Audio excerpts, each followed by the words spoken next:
Mais uma vez escureceu e o sol se pôs no coração. Eu já não pude suportar,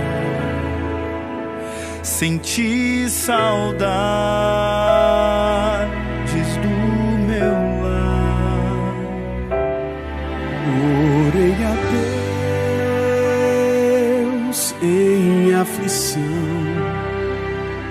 a Ele abri meu coração. Foi quando alguém tocou em mim e ouvi Jesus dizer assim: é só um pouco mais, um pouquinho mais, logo irei aí te buscar. Amor real, há um rio de paz, há um céu que Deus chamou de lar.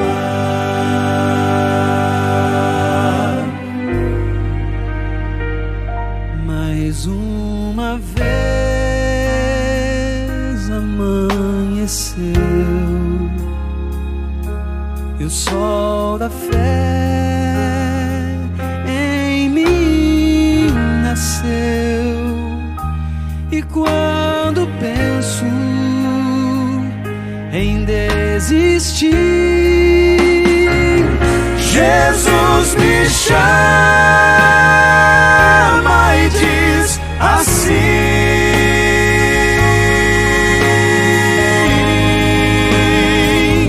é só um pouco mais, um pouquinho mais, logo irei aí te buscar.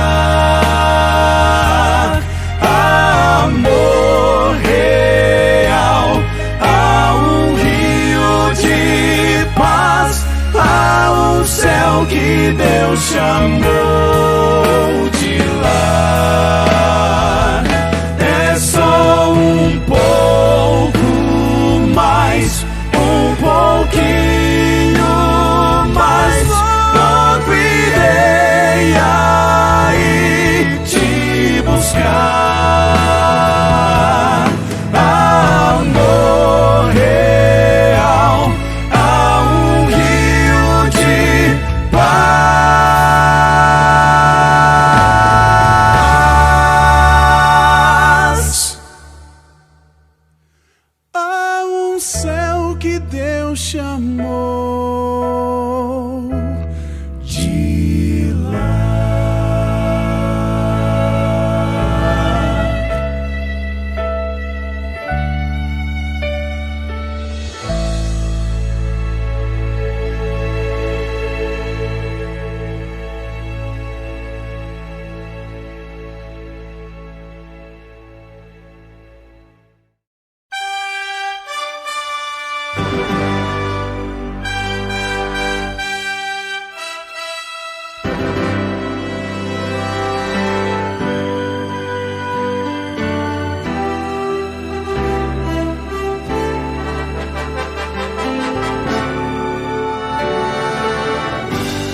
Olá, Deus abençoe a todos os nossos irmãos, todos os nossos amigos que estão assistindo essa transmissão.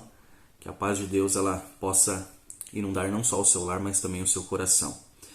Hoje nos propomos a estudar o primeiro capítulo do livro Eventos Finais, para que possamos estar mais atentos aos detalhes, aos acontecimentos proféticos, saber de que ponto estamos na história e assim estarmos cada vez mais buscando a preparação em Cristo Jesus. Antes, vamos orar? Querido Pai, muito obrigado, Senhor, pelo privilégio que temos de ter materiais, ter a Bíblia, ter os sinais que antecedem a sua volta, para não ficarmos perdidos, alienados a esse mundo, a este tempo, e nós louvamos o Teu nome por isso, ó Pai. Mas, mais do que isso, necessitamos de tomar nossa posição, tomar decisões, escolhas que nos coloquem cada vez mais próximos de Ti e que nos coloque realmente no trilho do Teu caminho, Pai. Abençoe a Tua igreja, abençoe este estudo, abençoe a cada um de nós. Perdoa os nossos pecados, Te rogamos em nome de Jesus. Amém. Muito bem, meus irmãos. Se você tiver aí o seu livro Eventos Finais e quiser pegar para acompanhar a transmissão, acompanhar essa mensagem, ficará melhor ainda, porque nós iremos ler alguns trechos, parte por parte desse livro, nesse primeiro capítulo. Mas antes do primeiro capítulo, já no prefácio do livro, no início ali do prefácio do livro, diz que os adventistas do sétimo dia, ou seja, nós cremos que temos sido chamados por Deus de um modo muito especial para proclamar as boas novas da breve volta de Cristo a um mundo que está confuso, a um mundo que está agonizando por causa da sua situação, por causa do pecado. Aqui nós encontramos algo muito, muito importante que devemos entender e compreender.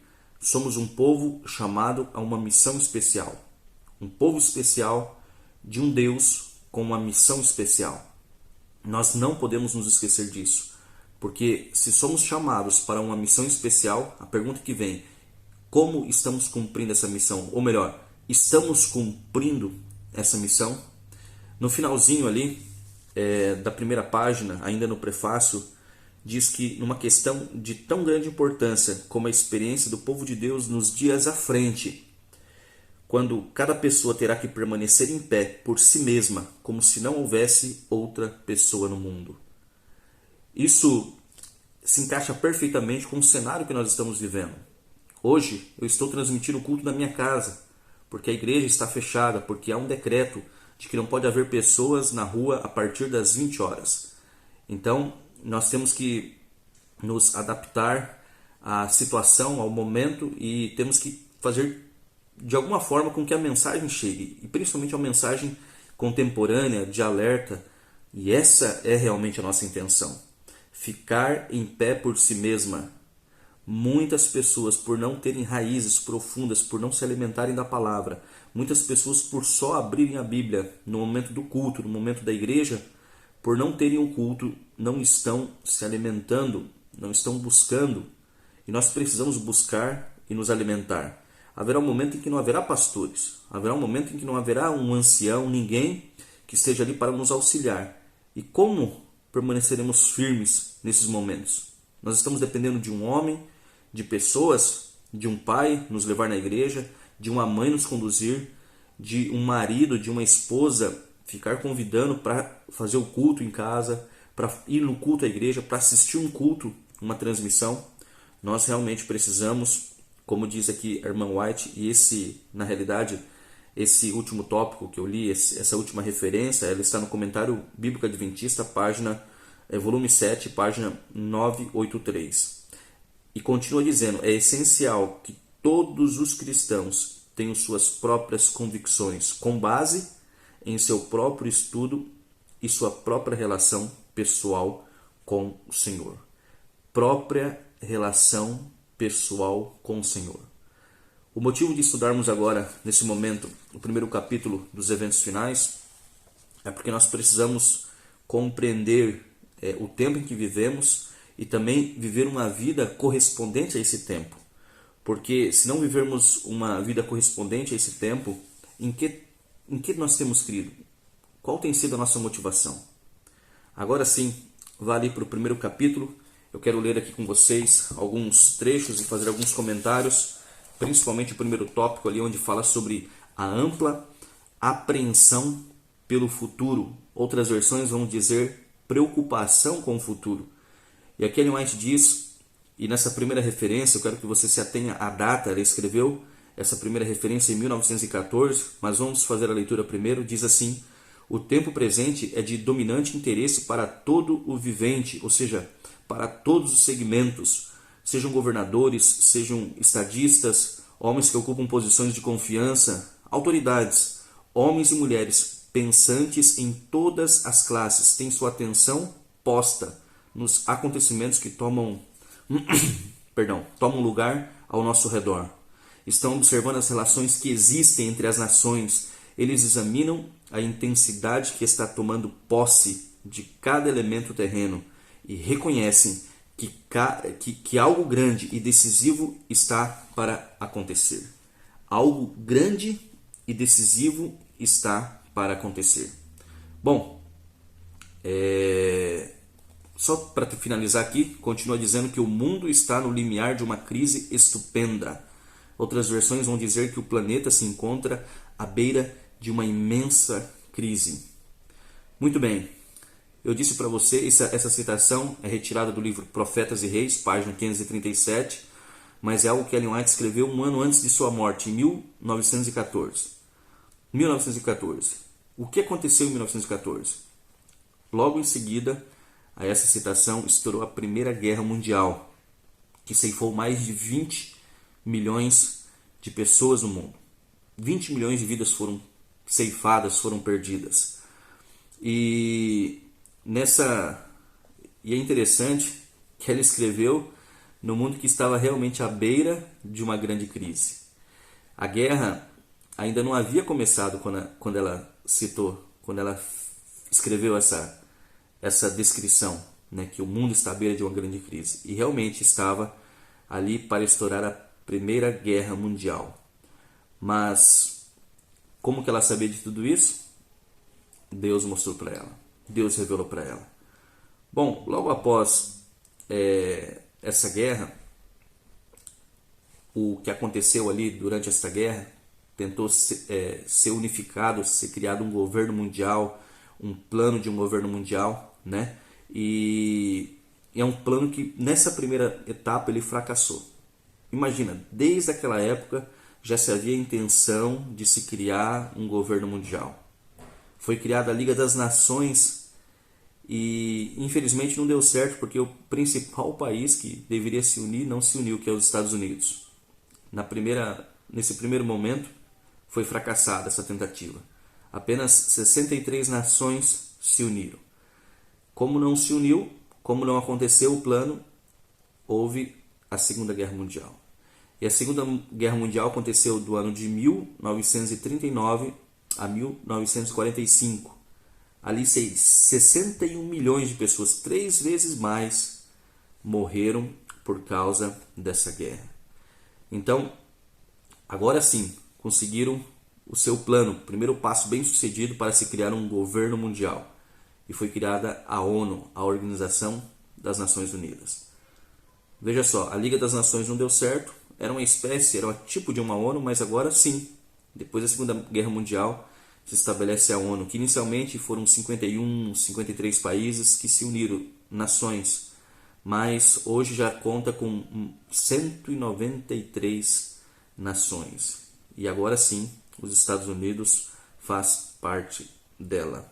Bom, no segundo parágrafo, diz que as calamidades em terra e mar, as condições sociais agitadas, os rumores de guerra, eles são portentosos, ou seja, eles nos assombram. Eles pronunciam a proximidade de acontecimentos de maior importância. As forças do mal estão se arregimentando e consolidando-se. Elas estão robustecendo, ou seja, elas estão se reforçando para a última grande crise. grandes mudanças estão prestes a operar-se, prestes a ocorrerem no mundo, e os acontecimentos finais serão rápidos. Aqui Ellen White fala que grandes mudanças estão prestes a ocorrer. Que grandes mudanças são essas? Essa citação ela já escreveu um pouco antes, em 1909. Ou seja, as grandes mudanças seria realmente o estabelecimento de um governo mundial. E realmente, em 1920, foi criado esse governo mundial. Muito bem. Esse é o primeiro tópico. Nós iremos agora para o tópico tempos turbulentos que ocorrerão em breve. De repente, você está com outra versão que diz tempos difíceis virão. O tempo de angústia que há de se aumentar até o fim está muito próximo. Não temos tempo a perder. Olha a urgência, não temos tempo a perder. O mundo está agitado com o espírito de guerra. Essa citação da irmã White foi feita em 1904. Ali 10 anos depois, o que aconteceria? A Primeira Guerra Mundial. Nós já passamos a primeira, passamos a segunda. É falado sobre uma terceira e nem causa muita estranheza, né? As profecias do capítulo 11 de Daniel quase atingiram seu ponto final. Na sequência, ela diz: o tempo de angústia, angústia qual nunca houve, desde que houve nação, e ela faz uma referência que é Daniel capítulo 12, verso 1, está precisamente sobre nós, e somos semelhantes às virgens adormecidas. Somos semelhantes às virgens adormecidas. Isso aqui é um alerta para nós igreja, porque com relação às virgens, nós sabemos que todas elas dormiram. Todas dormiram. Então, há cristãos que são mornos realmente. E segundo Apocalipse, a mornidão para Deus é algo que ele está a ponto de vomitar da boca. Ele não gosta. Quem dera fosse quente ou frio, mas o morno não é o ideal. Mas há um outro grupo que são bons cristãos. São cristãos bons, que têm boa vontade, mas também estão o quê? Sonolentos. Devemos acordar e pedir que o Senhor Jesus ponha debaixo de nós os seus braços eternos e nos conduza durante o tempo de provação à nossa frente. Isso ela escreveu em 1906. Continuando aqui, diz que o mundo está se tornando cada vez mais iníquo. Em breve surgirá grandes perturbações entre as nações. Perturbação que não cessará até que Jesus venha. Citação de 1904. Estamos mesmo no limiar do tempo de angústia, ou seja, estamos no início da crise dos séculos. E acham-se diante de nós perplexidades com que dificilmente sonhamos. Estamos no limiar da crise dos séculos. Em rápida sucessão, os juízos de Deus se seguirão uns aos outros. Fogo, inundações e terremotos, com guerras e derramamento de sangue. Há perante nós tempos tempestuosos, mas não pronunciemos uma só palavra de incredulidade ou desânimo. Veja, a intenção com esses inscritos, a intenção com essa mensagem agora que nós estamos fazendo, realizando aqui com os irmãos, não é para desanimar, não é para causar medo, de forma alguma. As profecias são para nos animar, é para nos trazer o quê? Um senso de reavivamento, um fortalecimento da fé e também criar em nós um senso de urgência. Estamos sonolentos, mas precisamos acordar. Precisamos pegar o azeite, as nossas lâmpadas e estar atentos com relação ao tempo que vivemos. Veja bem, a Bíblia fala que Deus ele não fará coisa alguma sem antes revelar a seus servos, os profetas. No tópico seguinte, Ellen White diz que Deus tem sempre advertido sobre os juízos vindouros. São os avisos de Deus. Aqueles que tiverem fé na mensagem por ele enviada para seu tempo e agirem segundo a fé em obediência aos seus mandamentos, escaparão dos juízos que cairão sobre os desobedientes e os incrédulos. Deus não fará nada sem antes revelar aos seus filhos, aos seus servos, os profetas, aquilo que irá acontecer. Nós vemos isso, por exemplo, e Ellen White relembra aqui, no caso de Noé. A Noé veio a palavra: entra tu e toda a tua casa na arca, porque hei visto justo diante de mim. Gênesis capítulo 7, versículo 1. E o que aconteceu? Noé obedeceu e foi salvo. Deus não agiu às escuras, ele não agiu às escondidas. Deus, ele não fez nada em segredo. Deus revelou o seu plano. O mesmo aconteceu com Ló. A Ló foi enviada a mensagem: levantai-vos, saí deste lugar, porque o Senhor há de destruir a cidade. Gênesis capítulo 19, versículo 14. Ló colocou-se sob a guarda dos mensageiros celestes e foi salvo. Deus tomou providência para que Ló e sua família fossem salvos. Deus fez isso. E o mesmo aconteceu com os discípulos de Cristo. Eles tiveram o aviso, Jesus os avisou a respeito da destruição de Jerusalém que ocorreu no ano 70. Os que estavam alerta quanto ao sinal da próxima ruína fugiram da cidade, escaparam da destruição. Mais de 1 milhão de judeus foram mortos nessa ocasião, mas nenhum cristão foi morto. Nenhum cristão. Por quê? Eles estavam atentos, porque eles sabiam dos sinais. Assim agora nós estamos dando o aviso da segunda vinda de Cristo. E a pergunta é: quantos estão se preparando? Talvez uma segunda pergunta: quantos querem que Jesus volte? Já se fez essa pergunta? Será que eu quero que Jesus volte agora? Ou não, eu quero que ele espere mais um pouquinho, porque eu preciso terminar minha faculdade, eu preciso me aposentar, eu preciso me graduar, eu preciso realizar o meu sonho. Quantos desejam realmente a volta de Cristo? E esse tópico aqui ele termina dizendo assim: os que ouvirem a advertência serão salvos. Os que ouvirem a advertência serão salvos. No tópico seguinte, Deus diz que o que podemos esperar, ou Deus nos disse o que podemos esperar em nosso tempo. E olha o que diz: antes de sua crucifixão, o Salvador explicou aos seus discípulos que ele deveria ser morto e do túmulo ressuscitar. Mas o que adiantou? Cadê os discípulos? Eles fugiram, com exceção de João. Ficaram só as mulheres, João e as mulheres. Os discípulos fugiram, ficaram amedrontados, ficaram com medo. Depois da ressurreição de Cristo, ele reaparece aos seus discípulos. E onde eles estão? Trancados em uma casa, com medo de serem mortos pelos judeus.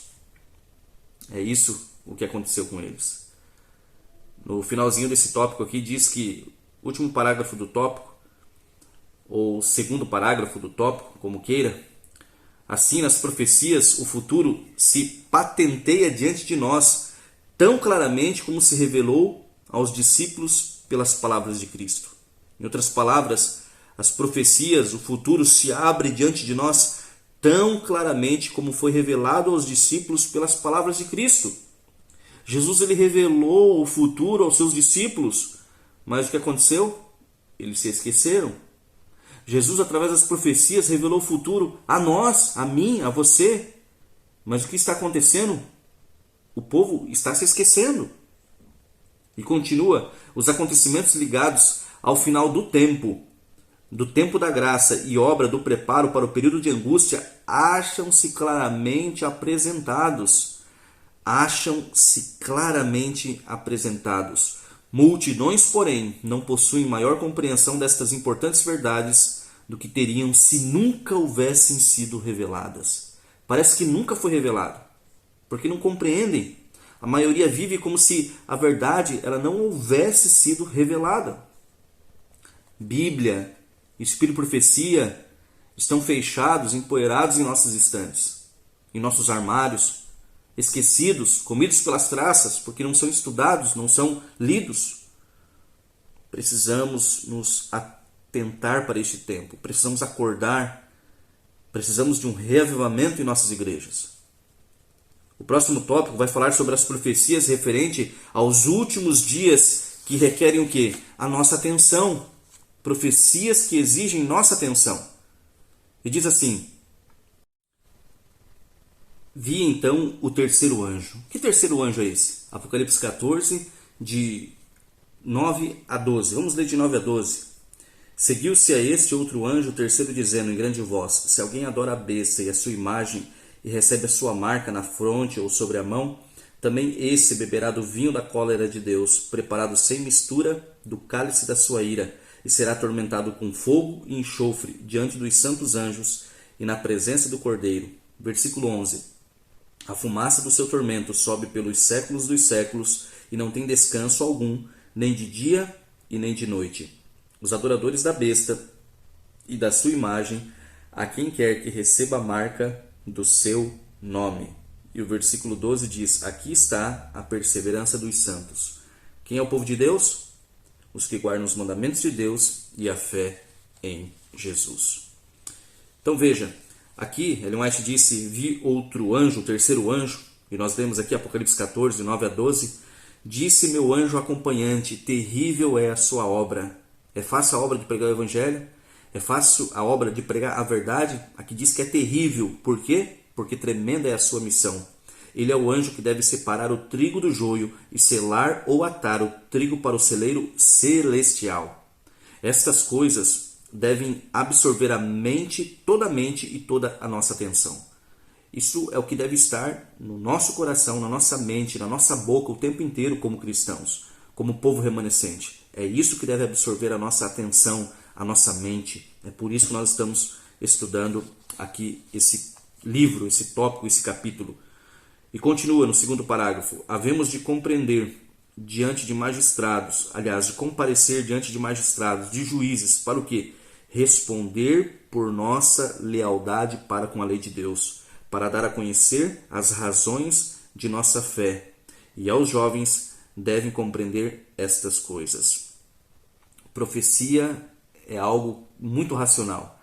Não exige fé, exige uma mente racional. E profecias não se lê, se estuda. Nós precisamos estudar. Deus ele revelou aqui, de acordo com o texto que nós iremos ler na sequência, de que as sequências, as sucessões de acontecimentos que antecedem a sua volta estão reveladas. Olha o que diz, ó. Devem saber o que há de vir a acontecer antes do encerramento da história terrestre. Deus revelou a sucessão de fatos, de acontecimentos que iriam suceder à sua volta. Estas coisas dizem respeito ao nosso bem-estar eterno e cumpre a professores e alunos dar-lhe mais atenção. Precisamos ter mais atenção com relação a isso. Devemos estudar os grandes sinais que indicam os tempos em que estamos vivendo. Os que se colocam sob a direção de Deus para ser por Ele guiados compreenderão a constante corrente de acontecimentos que Ele ordenou, que Ele escreveu. Precisamos ver na história o cumprimento da profecia, estudar as atuações da providência, dos grandes movimentos de reforma, grandes movimentos reformatórios e compreender a progressão dos acontecimentos na arregimentação das nações para o conflito final da grande controvérsia, ou seja, do grande conflito.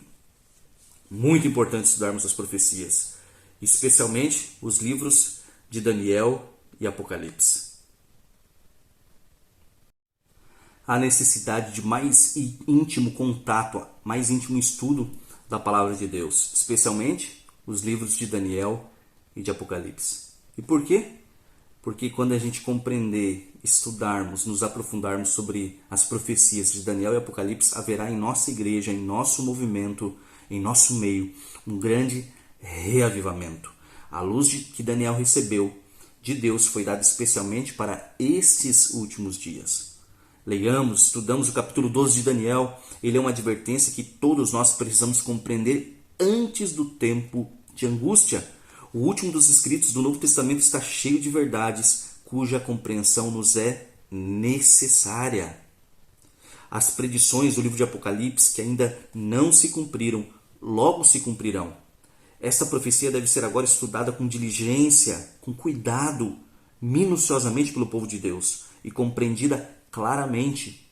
Compreendida claramente. Ela não encobre a verdade, mas nos previne com clareza, contando-nos o que haverá no futuro, revelando o que nos acontecerá no futuro.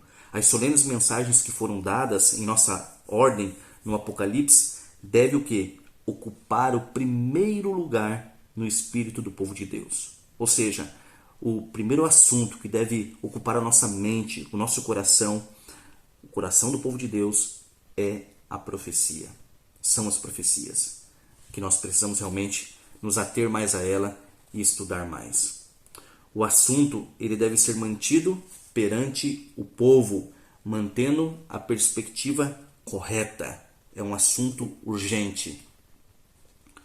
Muitos há que não compreendem as profecias referentes aos nossos dias e precisam ser esclarecidos. Ergam os vigias agora a voz e deem a mensagem que é verdade presente para este tempo. O que é verdade presente? Uma verdade presente é uma verdade que é eterna, mas ela tem as ênfases nos momentos certos da história. Por exemplo, nos dias de Paulo, de Pedro, qual que era a verdade presente? Jesus é o Messias. Mas essa verdade, ela hoje seria chover no molhado, por exemplo, falar que Jesus é o Messias.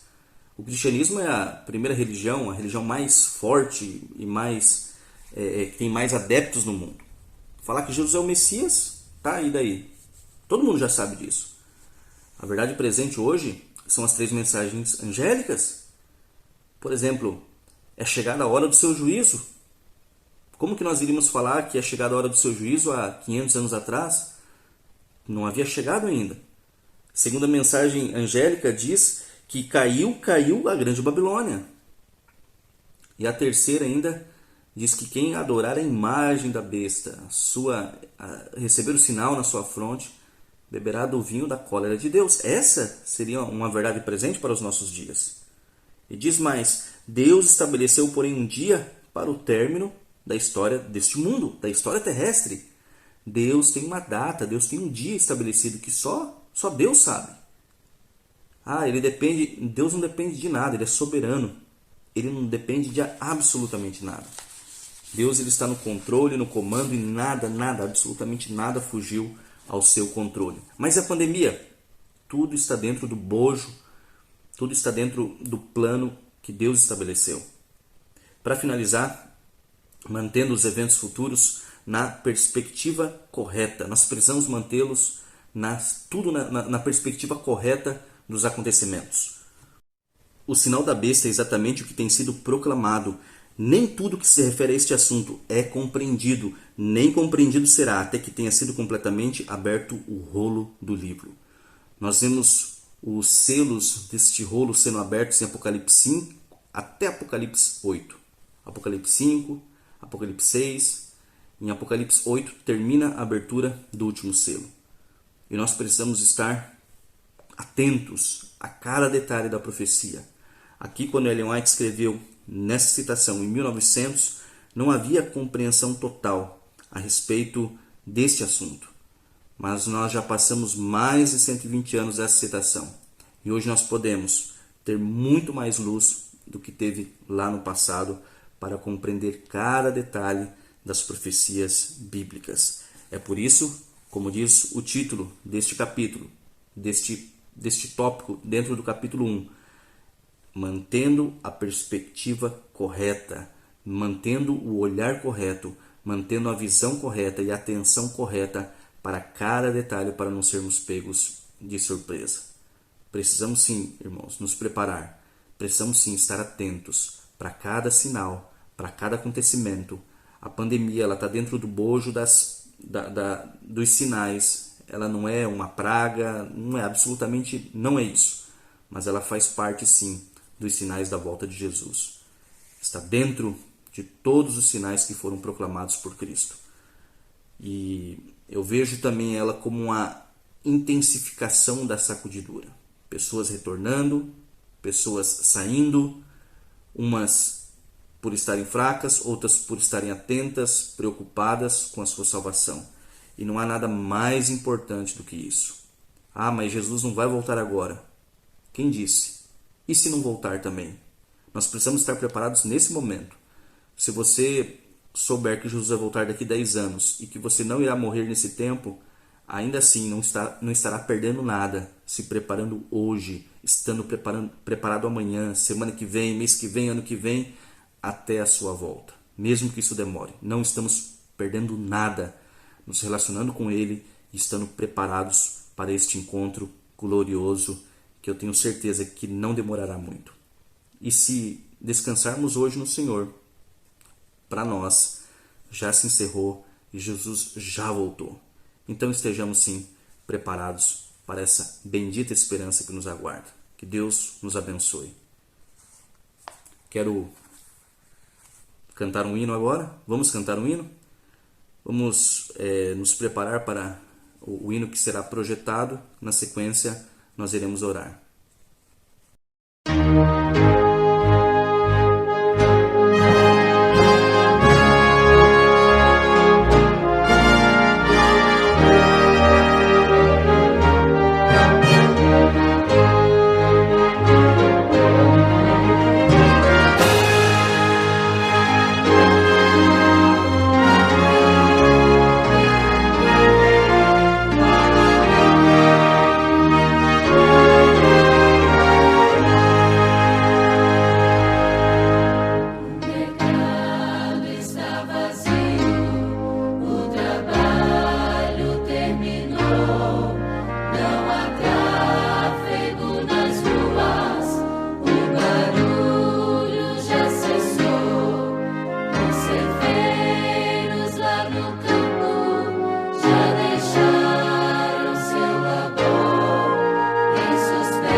Senhor, cremos que o Senhor voltará em breve.